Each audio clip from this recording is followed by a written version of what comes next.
Soy María, tengo 69 años, y construí una casa para mi hijo y él dijo, no creas que puedes vivir aquí gratis. Finalmente, le salió caro. Antes de continuar con mi historia, me encantaría saber desde dónde me estás viendo. Escribe tu ubicación en los comentarios. Dale like y suscríbete si quieres más historias sobre la traición familiar y cómo recuperar tu poder. Créeme, lo que pasó después te mostrará exactamente cuán profundamente se puede romper la confianza y cuán decididamente se puede recuperar. Pasé más de 40 años trabajando en la empresa sin tomar vacaciones largas, sacrificando fines de semana y días festivos para construir una pensión y unos ahorros sólidos porque pensaba que algún día disfrutaría mi vejez rodeada de familia y libre de preocupaciones económicas. Cuando mi esposo falleció, aún logré mantener la casa familiar en perfecto estado y seguí pagando todas las cuentas a tiempo sin pedirle ayuda a nadie, creyendo que mi hijo Carlos algún día honraría su promesa de la infancia de cuidar de mí cuando fuera mayor. 2 años después del funeral, Carlos se me acercó con lo que parecía calidez y preocupación, insistiendo en que era demasiado peligroso para una mujer de mi edad vivir sola y diciendo que si les ayudaba con el pago inicial de la casa de sus sueños, podría mudarme y vivir como parte de su familia. Transferí $150,000 de mis ahorros a la cuenta de Carlos sin dudarlo porque creía en el vínculo entre madre e hijo y pensaba que estaba construyendo un futuro en el que podríamos apoyarnos mutuamente. Durante el primer año cociné cada comida, limpié cada habitación, lavé toda la ropa y llevé a mi nieto a la escuela y lo recogí todos los días sin escuchar una palabra de agradecimiento ni reconocimiento de que yo sostenía su hogar. Cuando me pidieron por primera vez que contribuyera con 1/3 de los servicios públicos no discutí porque supuse que sería temporal hasta que se adaptaran a la hipoteca, pero pronto insistieron en que también pagara $400 al mes para la comida y me recordaron que no tenía derecho a tomar decisiones sobre las comidas ni los horarios. Al final del segundo año, mis pertenencias estaban relegadas a una pequeña esquina del cuarto de almacenamiento. Los álbumes de fotos de mi esposo estaban guardados en cajas y etiquetados como trastos, y me dijeron que debía pedir permiso antes de invitar amigos porque mi presencia hacía que su casa se sintiera demasiado llena. Cada fiesta familiar se convirtió en una ocasión en la que amablemente me pedían que permaneciera en mi cuarto para que Carlos y su esposa Lucía pudieran atender a sus invitados sin lo que ellos llamaban la incomodidad de un padre anciano merodeando en el fondo. Estaba claro que ya no me veían como familia sino como una inquilina cuya existencia solo se toleraba por el dinero que ya les había dado y el trabajo no remunerado que hacía todos los días sin quejarme.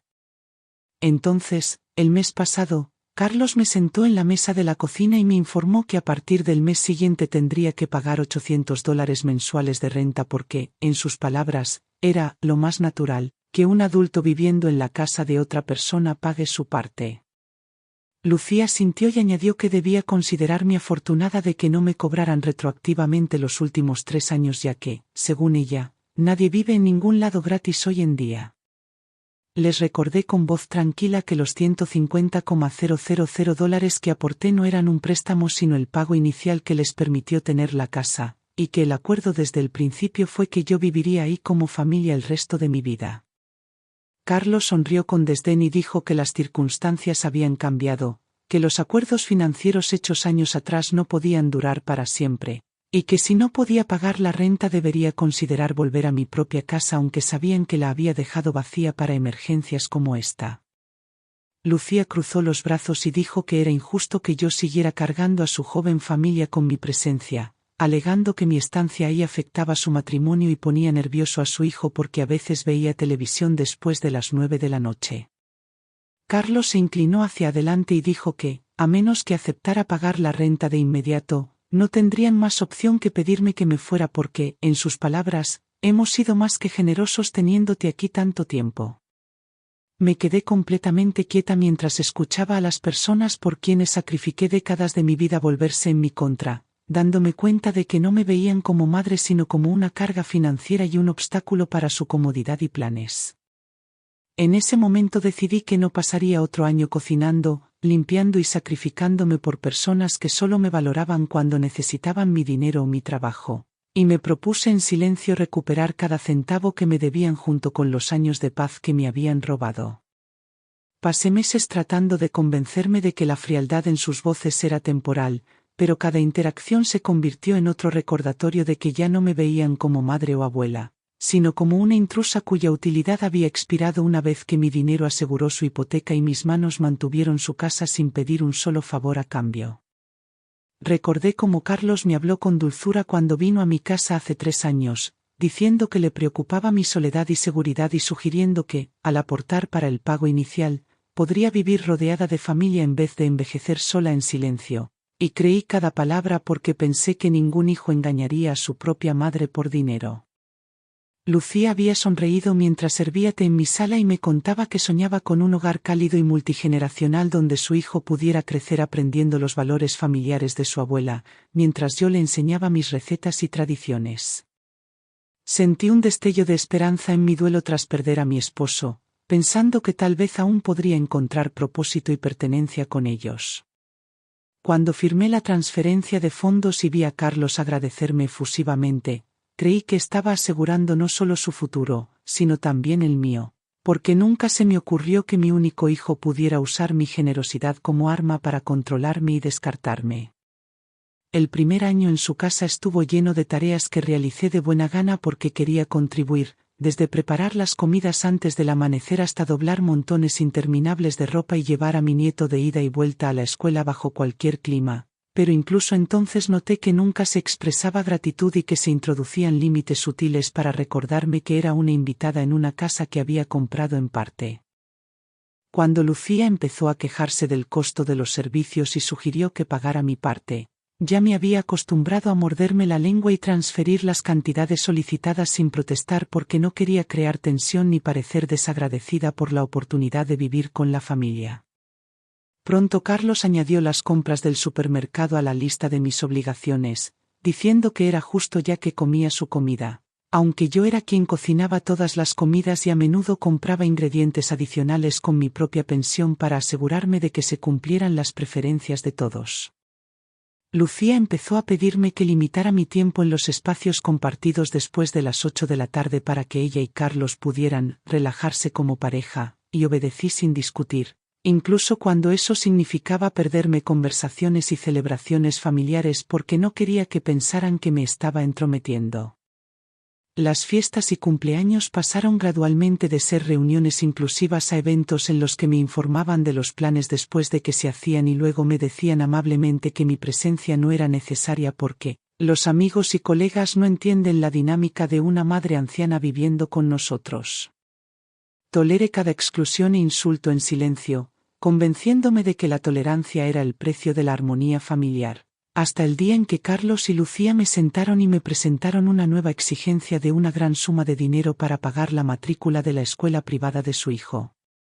Hablaron como si mi contribución inicial hubiera sido un acto de caridad que les debía por criarme en su casa e insistieron en que ayudar con la matrícula era el siguiente paso natural para cualquier abuela amorosa, ignorando el hecho de que ya contribuía a sus cuentas y trabajos sin recibir ninguno de los derechos ni el respeto de un miembro de la familia. Cuando les recordé el acuerdo original de permitirme vivir allí sin obligaciones adicionales, Carlos desestimó mis preocupaciones diciendo que las circunstancias de la vida cambian y Lucía me acusó de ser egoísta por priorizar mi propia comodidad sobre la educación de mi nieto. La conversación terminó con ellos reiterando que si no aceptaba tanto la matrícula como la renta mensual, se verían obligados a pedirme que me fuera, y en ese momento sentí que cualquier ilusión que me quedaba sobre sus intenciones se rompía por completo. Esa noche regresé a mi habitación no con lágrimas ni desesperación, sino con una determinación creciente de poner fin a su explotación y recuperar mi dignidad antes de que otro año de mi vida se desperdiciara sirviendo a personas que me veían solo como una carga que gestionar y una billetera que vaciar. Pasé los días siguientes repasando cada momento de los últimos 3 años en los que había tragado mi orgullo y me había convencido de que la paciencia y la bondad serían suficientes para sanar las grietas cada vez mayores en nuestra relación. Pero cada recuerdo solo me recordaba cómo habían cambiado metódicamente mi papel de madre querida a ama de llaves sin sueldo, sin reconocer jamás los sacrificios que hacía por ellos. Recordé cómo Carlos empezó a dejar listas escritas a mano en la encimera de la cocina detallando las tareas que esperaba que completara cada día, y Lucía mencionaba casualmente los mandados que necesitaba que hiciera mientras ella pasaba las tardes en cafés o de compras, siempre enmarcando sus peticiones como si yo debiera estar agradecida por la oportunidad de mantenerme ocupada en mi vejez. Cuando intenté explicarles una vez que estaba cansada después de pasar todo el día limpiando, cocinando y cuidando a su hijo, Carlos respondió con una risa y dijo que debía agradecer no estar viviendo sola en mi antigua casa sin nadie con quien hablar, dando a entender que mi presencia en su hogar era un privilegio que no me había ganado. Lucía dejó incluso de fingir cortesía, diciéndome abiertamente que tenía suerte de que ella tolerara mis hábitos y que las familias jóvenes merecían espacio para crecer sin que una madre anciana interfiriera, razón por la cual había instituido reglas sobre cuándo podía usar la sala, la cocina e incluso la lavadora. Cuando los amigos llamaban para preguntar si podían visitarme, me encontraba poniendo excusas porque Carlos me había dicho que demasiadas visitas creaban ruido y molestias, y la soledad que se apoderó de mí se volvió asfixiante, incluso mientras seguía cumpliendo cada tarea que me pedían sin protestar. Al final del segundo año, me di cuenta de que no había pasado ni una sola festividad con mi nieto porque cada celebración se realizaba en otro lugar o se organizaba deliberadamente en horarios en los que me pedían que permaneciera en mi habitación para su conveniencia, y aún así se esperaba que preparara las comidas y limpiara después de que sus invitados se fueran. Lucía comenzó a criticar cómo doblaba la ropa, cómo sazonaba la comida y cómo hablaba con mi nieto, como si estuviera decidida a borrar cualquier influencia que yo pudiera haber tenido en la vida familiar mientras seguía beneficiándose de mi trabajo y mis aportes económicos. Carlos empezó a insinuar que quizá debería considerar mudarme de nuevo a mi antigua casa, ya que, obviamente, no me estaba adaptando bien a sus rutinas. Una sugerencia que ignoraba el hecho de que ellos habían presentado este arreglo como permanente cuando me convencieron de desprenderme de mis ahorros. El día que me entregaron una lista detallada de gastos que, según ellos, yo debía por los últimos 3 años, servicios, comida y ahora alquiler, sentí que algo dentro de mí se endurecía porque finalmente entendí que nunca habían planeado cumplir su promesa original y ahora reescribían la historia para presentarme como una carga dependiente. Dejé de discutir con ellos por completo porque vi que no tenía sentido suplicar bondad a personas que ya no me veían como familia. Y en cambio comencé a aprovechar cada momento libre para reunir en silencio los documentos y pruebas que necesitaba para prepararme para el enfrentamiento que sabía que vendría. Por las noches, mientras ellos dormían plácidamente en la casa que ayudé a asegurarles, me sentaba en mi cuarto organizando estados de cuenta bancarios, acuerdos originales y copias de cada transferencia que había hecho a la cuenta de Carlos, dándome cuenta de que la única forma de protegerme era dejar de ser la madre complaciente que ellos suponían que nunca se defendería. Ya no hablaba a menos que me hablaran, y aún así respondía con palabras cortas y medidas porque cada interacción se había convertido en otro recordatorio de que era invisible en una casa donde alguna vez fui recibida con los brazos abiertos, pero donde aún se esperaba que limpiara, cocinara y cuidara a su hijo como si fuera una sirvienta sin salario ni límites. Lucía había empezado a ponerle llave a los gabinetes de la cocina cuando salía y me dejaba una lista aparte de los ingredientes que podía usar para mis comidas, alegando que su familia necesitaba presupuestar cuidadosamente, aunque yo era quien pagaba casi la mitad de los gastos del supermercado y pasaba horas cada día preparando comida que ellos devoraban sin dudar. Carlos me evitaba por completo a menos que necesitara que llevara a su hijo a clases extracurriculares, recogiera la ropa de la tintorería o esperara en casa la llegada de paquetes, tratándome como a una empleada cuya única utilidad era cumplir tareas para que él y Lucía pudieran disfrutar de sus carreras y vidas sociales sin interrupciones. Su hijo, que antes corría a mis brazos cada tarde, ahora dudaba en acercarse a la puerta de mi cuarto porque Lucía le había repetido que yo estaba demasiado cansada o muy ocupada para jugar, borrando poco a poco el lazo que habíamos construido en los primeros días cuando aún era parte de su familia. En las raras ocasiones en que me sentaba en la sala antes de las 9 de la noche, Lucía aparecía y me recordaba con insistencia su regla de que ese espacio era para la relajación de su familia, obligándome a retirarme como una intrusa al pequeño cuarto que me habían asignado, donde hasta las fotos de mi difunto esposo habían sido guardadas en cajas etiquetadas como misceláneas. Carlos tuvo el descaro de quejarse con los parientes sobre lo difícil que era mantener a un padre anciano, presentándome como una carga cuando la realidad era que les había dado más de lo que la mayoría de los padres podría costear y trabajaba incansablemente para que su hogar funcionara sin problemas. Cuando escuché a Lucía decirle por teléfono a una amiga que no veía la hora de que yo regresara a mi antigua casa para que por fin pudieran respirar de nuevo, me di cuenta de que nunca tuvo la intención de tratarme como familia y solo me veía como un obstáculo entre ella y el estilo de vida cómodo que mi dinero había ayudado a asegurar.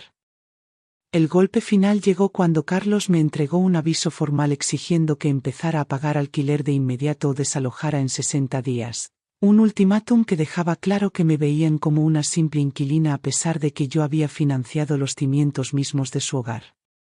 Esa noche miré el aviso en mis manos y decidí que no toleraría más su hipocresía, sus dobles estándares ni su reescritura de la historia para hacerme pasar por una anciana dependiente en vez de la madre que había sacrificado todo por su éxito. A la mañana siguiente de recibir su ultimátum, actué como si nada hubiera cambiado porque sabía que cualquier señal de resistencia solo los envalentonaría a escalar sus demandas, pero por dentro ya calculaba cada paso necesario para desmontar la falsa narrativa que habían construido sobre mi dependencia y para recuperar no solo mi dinero sino también mi dignidad.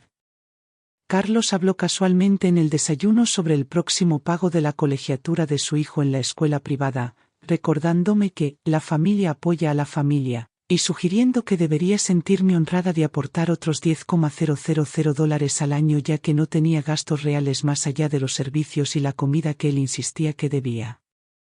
Lucía añadió que como abuela era natural que ayudara a asegurar el futuro de su hijo, con un tono cargado de condescendencia como si yo hubiera olvidado los $150,000 que ya había transferido a su cuenta para asegurar el techo bajo el que vivían. Me senté en silencio mientras exponían el plan financiero que esperaban que siguiera, notando cómo hablaban de mí como si fuera una obligación que gestionar y no una persona que había pasado décadas sacrificando sus propias comodidades para criar a un hijo que ahora me veía como una billetera con piernas. Más tarde esa tarde, Carlos me entregó un documento impreso que resumía sus expectativas: $800 de renta mensual, contribuciones continuas para comida y servicios, y apoyo anual para la matrícula de su hijo, todo presentado como si no tuviera otra opción más que cumplir si quería evitar ser desalojada. Lucía me miró con una expresión de triunfo, como si creyera que sus años de manipulación sutil finalmente habían logrado someterme, pero lo que ella no sabía era que ya había localizado el acuerdo original de donación condicional firmado 3 años atrás y me estaba preparando para usarlo como la base de mi respuesta. Esa noche, mientras ellos veían televisión en la sala, de la cual ahora estaba prácticamente excluida, yo me senté en mi pequeña habitación revisando cada registro financiero, comprobante de transferencia bancaria y correo electrónico de los últimos 3 años, construyendo una cronología de evidencia que documentaba no solo mi apoyo financiero, sino también su patrón creciente de exclusión y abuso emocional.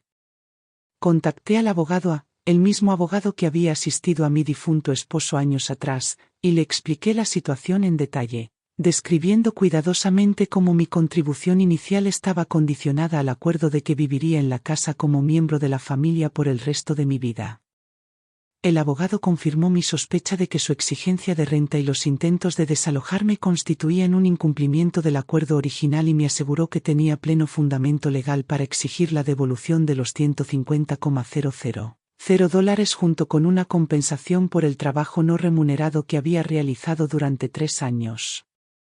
Programé una reunión en la oficina del abogado para más tarde esa semana y pasé los siguientes 2 días reuniendo todos los documentos que pudieran necesitar, incluidas copias de los mensajes de texto y correos electrónicos donde Carlos y Lucía reconocían mi contribución y las condiciones adjuntas. Cuando coloqué todos los archivos en una carpeta ordenada y la dejé junto a mi bolso, sentí una claridad y determinación que no había experimentado en años porque sabía que había llegado el momento de dejar de suplicar respeto a personas que ya habían decidido que yo era prescindible. Entré a la oficina del abogado con cada documento relevante organizado y anotado porque me negaba a permitir que Carlos y Lucía reescribieran la historia una vez más o descartaran mi aporte como un simple regalo otorgado libremente y sin condiciones. El abogado revisó el acuerdo de donación condicional y de inmediato señaló que la cláusula que especificaba la convivencia como parte del arreglo me otorgaba el derecho legal de exigir la devolución total si me obligaban a salir o imponían condiciones que efectivamente terminaran nuestra convivencia. Escuché mientras el abogado explicaba claramente que su intento de cobrarme renta, combinado con mi exclusión de la vida familiar y la exigencia de más dinero para matrícula, podía interpretarse como un incumplimiento deliberado del contrato que socavaba el acuerdo original.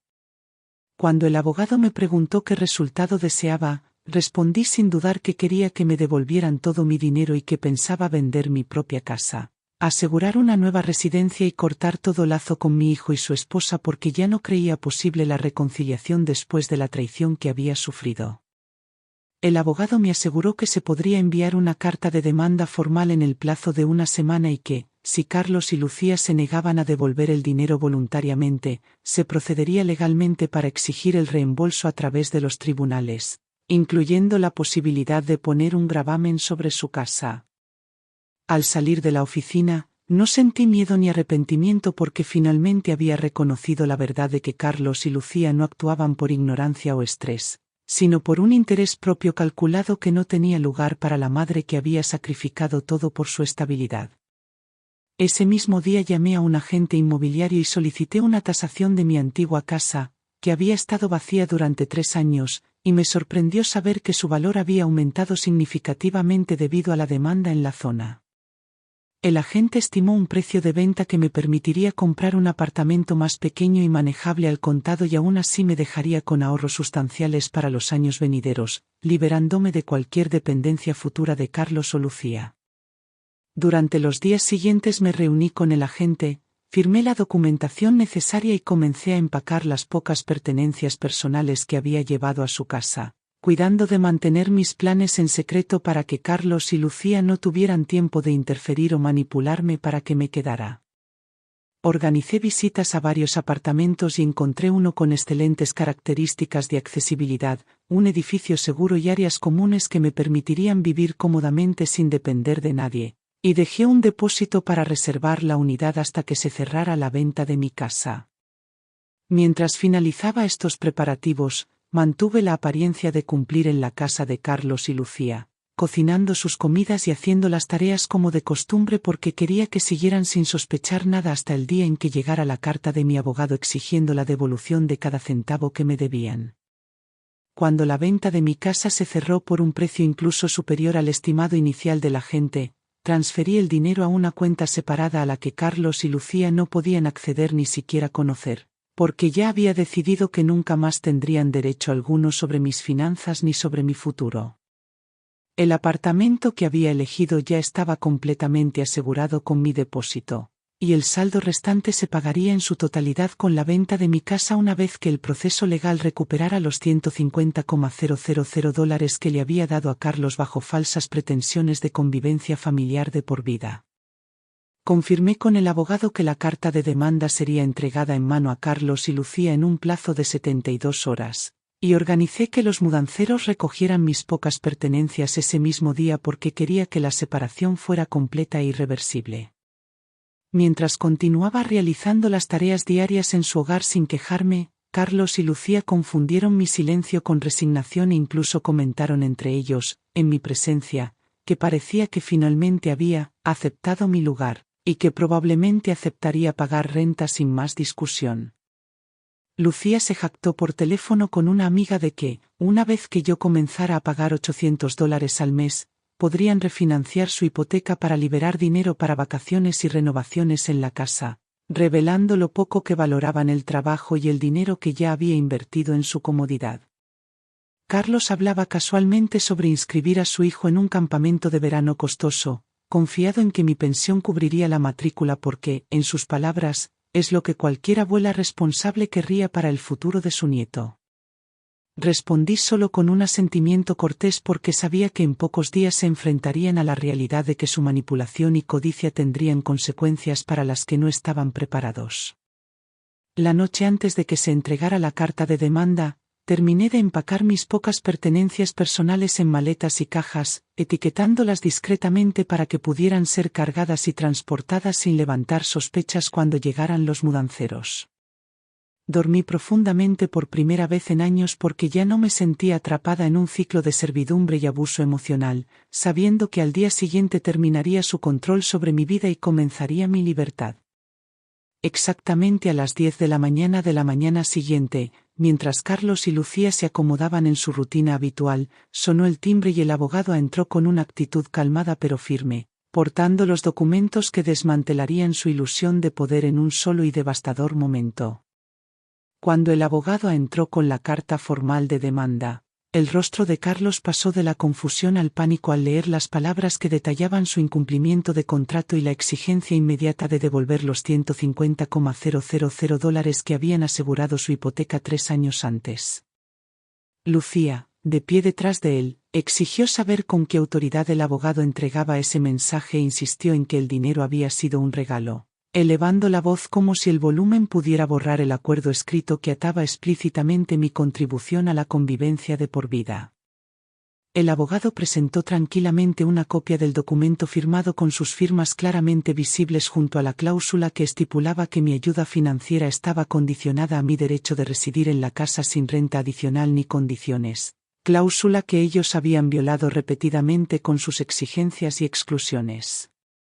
Carlos balbuceó que nunca tuvo la intención de que las cosas llegaran a ese punto e intentó apelar a los lazos familiares, pero cada palabra que pronunciaba solo me recordaba lo rápido que esos lazos se rompieron en el momento en que dejé de ser conveniente para sus planes.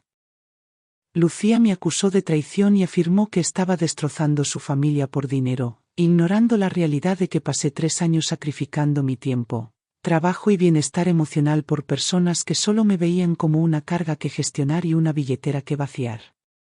El abogado les informó que, si no cumplían con la demanda de devolución, se iniciarían procedimientos legales, incluyendo la posibilidad de un gravamen sobre su propiedad y el embargo de su salario para satisfacer la deuda, dejándolos visiblemente afectados al comenzar a comprender las consecuencias de sus acciones. Carlos pidió tiempo para considerar la situación y prometió que encontrarían una forma de arreglar las cosas, pero yo ya había decidido que no habría más negociaciones ni segundas oportunidades porque no podía arriesgarme a volver al mismo ciclo de explotación y promesas rotas. Permanecí en silencio mientras el abogado les entregaba la última página del documento detallando la fecha límite para el pago, observando cómo las manos de Lucía temblaban y Carlos se cubría el rostro con las palmas porque, por primera vez, se veían obligados a enfrentar el costo de su egoísmo. Cuando el abogado y yo salimos de su casa por última vez, no sentí ningún deseo de mirar atrás ni de ofrecer palabras de consuelo porque los años de trabajo no remunerado, sacrificios no reconocidos y humillación emocional que me infligieron no podían borrarse con unas pocas disculpas vacías. La furgoneta de mudanza llegó 1 hora después, y dirigí a los trabajadores para que llevaran mis cajas directamente al apartamento que había asegurado con anticipación, asegurando que al final del día no quedara rastro de mi presencia en la casa de Carlos y Lucía. Desde el momento en que me instalé en mi nuevo apartamento, sentí que el peso de 3 años de resistencia silenciosa se levantaba de mis hombros porque ya no tenía que medir cada palabra, cada paso y cada respiro para evitar ofender a personas que nunca tuvieron la intención de tratarme como familia. Carlos y Lucía pronto aprendieron que la fecha límite de pago no era una sugerencia cuando el abogado presentó documentos oficiales iniciando procedimientos legales que amenazaban con embargar su casa si no cumplían, y de repente la confianza que antes exhibían se transformó en desesperación. Lucía comenzó a trabajar turnos extra y Carlos extendió sus horas en la oficina, pero aún así sus ingresos combinados no eran suficientes para cubrir tanto los pagos regulares de la hipoteca como la deuda adicional que ahora me debían, porque habían construido sus vidas sobre la falsa creencia de que mi generosidad era infinita. Los familiares que antes elogiaban a Carlos por acoger a su madre anciana ahora escucharon el otro lado de la historia cuando expliqué con calma cuánto había contribuido y cómo me habían pagado con exigencias, exclusión y ultimátums diseñados para echarme una vez que ya no me necesitaran. Su círculo social, antes tan entusiasta de asistir a fiestas en su casa, empezó a reducirse a medida que se propagaban rumores sobre la demanda y sus problemas financieros, dejando a Lucía humillada y a Carlos cada vez más aislado mientras enfrentaban las consecuencias de su codicia. Su hijo, que ya no me veía todos los días, preguntaba dónde me había ido y por qué ya no iba a recogerlo a la escuela, pero Carlos no podía explicarle la verdad porque eso significaría admitir que él y su esposa habían elegido el dinero y la comodidad por encima de la lealtad familiar. Supe por conocidos en común que Lucía ahora se encargaba sola de toda la limpieza, la cocina y el cuidado del niño, mientras resentía cada momento del trabajo no remunerado que antes me exigía sin gratitud. Y Carlos luchaba por mantenerse al día con las horas extra mientras su situación financiera se volvía más precaria. Mientras tanto, yo asistía a reuniones sociales, exploraba nuevos pasatiempos e incluso me uní a un club local donde hice amigos que valoraban mi compañía sin esperar que les cocinara o criara a sus hijos, disfrutando de un nivel de libertad que había olvidado que era posible. Cuando vi a Carlos una tarde a lo lejos, parado frente a un banco con expresión cansada y los hombros caídos, me di la vuelta sin dudarlo porque me negaba a dejar que sus dificultades deshicieran la determinación que me había salvado de años de explotación. Por primera vez en décadas, sentí que tenía el control total de mi vida, y supe que nunca volvería a entregar esa libertad a nadie, sin importar lo cercano que dijera ser. El tribunal falló a mi favor en cuestión de semanas porque la evidencia era innegable, y Carlos y Lucía fueron obligados a devolver los $150,000 completos junto con los honorarios legales. Un fallo que los dejó luchando por refinanciar su hipoteca y liquidar ahorros solo para conservar su hogar. Nunca los contacté durante el proceso porque no tenía nada más que decir a personas que ya me habían mostrado lo poco que significaba para ellos una vez que mi utilidad se agotó, y me negué a reabrir heridas que por fin empezaban a sanar. Más tarde, los vecinos me contaron que Lucía había comenzado a vender objetos personales por internet para llegar a fin de mes, mientras Carlos pedía dinero prestado discretamente a parientes lejanos, ninguno de los cuales le ofreció simpatía al enterarse de cómo había tratado a su propia madre. Su hijo preguntó por mí tan a menudo que, según se dice, Carlos perdió la paciencia una noche y le dijo que yo había abandonado a la familia, pero incluso un niño podía percibir la verdad porque recordaba los años en que lo llevaba a la escuela, le ayudaba con la tarea y me sentaba a su lado cuando sus padres estaban demasiado ocupados. Nunca respondí al correo de Carlos pidiéndome que nos reuniéramos para hablar las cosas, porque sabía que no era una disculpa, sino una súplica de alivio ante la aplastante realidad de la deuda y las responsabilidades que antes se burlaba de que yo soportara sola. Cada mañana en mi nuevo apartamento comenzaba con rutinas sencillas que no había experimentado en años: preparar el desayuno solo para mí, elegir actividades sin acomodar a otros y leer en silencio sin temor a interrupciones o críticas.